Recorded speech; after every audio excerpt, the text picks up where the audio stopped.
Investing in yourself is the best thing you can do. Anything that improves your own talents. Nobody can take it away from you. They can run up huge deficits and the dollar can become worth far less. You can have all kinds of things happen. But if you've got talent yourself and you've maximized your talent, you've got a terrific asset. And so that doesn't mean everybody should go to college, but it does mean that any way you find to improve, communication skills are enormously important. I mean, I took a Dale Carnegie course that I paid $100 for, and it was worth a college degree. I advise students, as much as possible, look for the job that you would take if you didn't need a job. Don't sleepwalk through life, and don't say it's all going to be great. You know, I'll do this and I'll do that, and I'm just marking time to be able to. You really want to be doing what you love doing. And you can't necessarily find it on your first job, but don't give up before you find it. You're going to make mistakes in life. I mean, there's no question about it. You don't want to make them on the big decisions, you know, who you marry and things like that. So there's no way I'm going to make a lot of business and investment decisions without making some mistakes. I may try to minimize them. I don't dwell on them at all. I don't look back. The biggest mistakes are the ones that actually don't show up. They're the mistakes of omission rather than commission. We've never lost that much money on any one investment, but it's the things that I knew enough to do that I didn't do. We have missed profits of as much as, you know, maybe $10 billion in things that I knew enough to do and I didn't do. Now, the fact I didn't buy Microsoft way back is not a foregone opportunity because I didn't know enough to make that decision. But there have been other investments where I didn't know enough to make the decision. And for one reason or another, I either didn't do it at all or I did it on a small scale. I was sucking my thumb when I should have been writing checks, you know, basically. And you know, those don't show up. There's no place where it shows missed opportunities, but I've missed some big ones.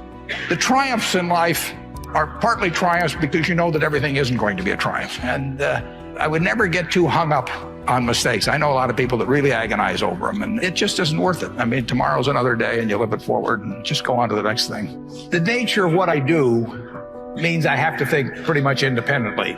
Because if I take a poll, in effect, I'm going to do what everybody else is doing, and I don't think much of that usually in investments. And so I have to have an environment, and I have to have a temperament personally that lets me think for myself. And I've got a terrific partner, a fellow named Charlie Munger. You can't find anybody any smarter, any better quality of anything.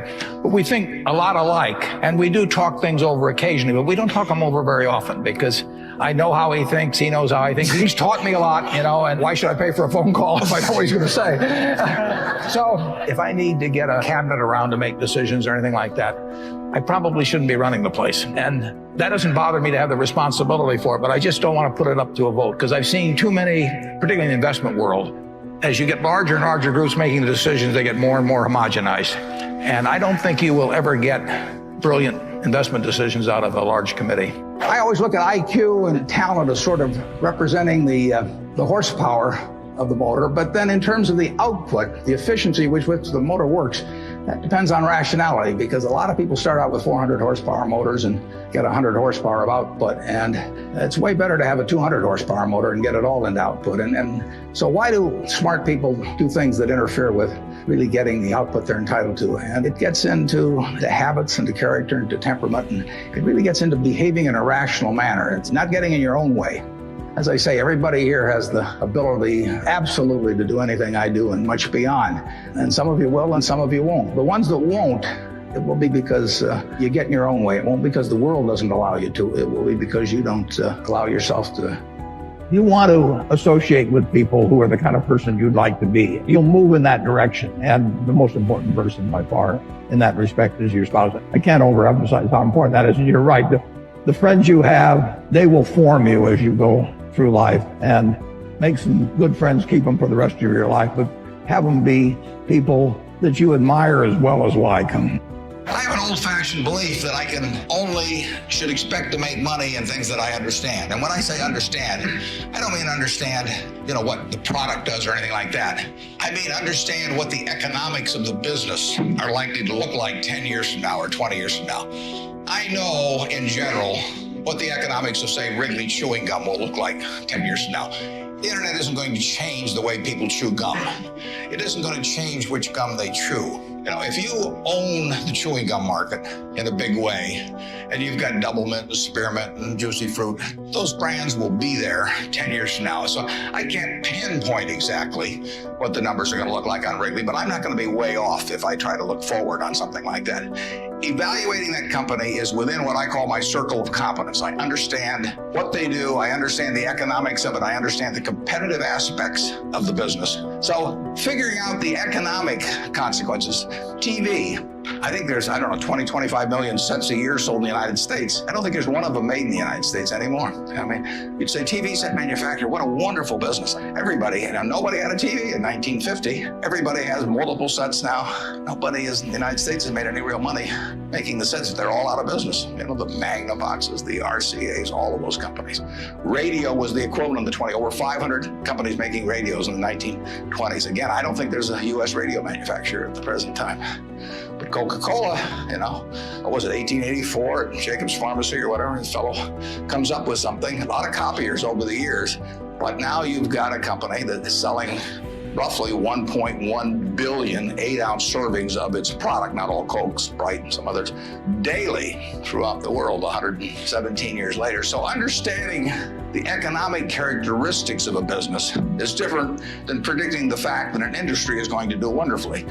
So when I look at the internet businesses or I look at tech businesses, I say this is a marvelous thing, and I love to play around on the computer, and I order my books from Amazon and all kinds of things, but I don't know who's going to win.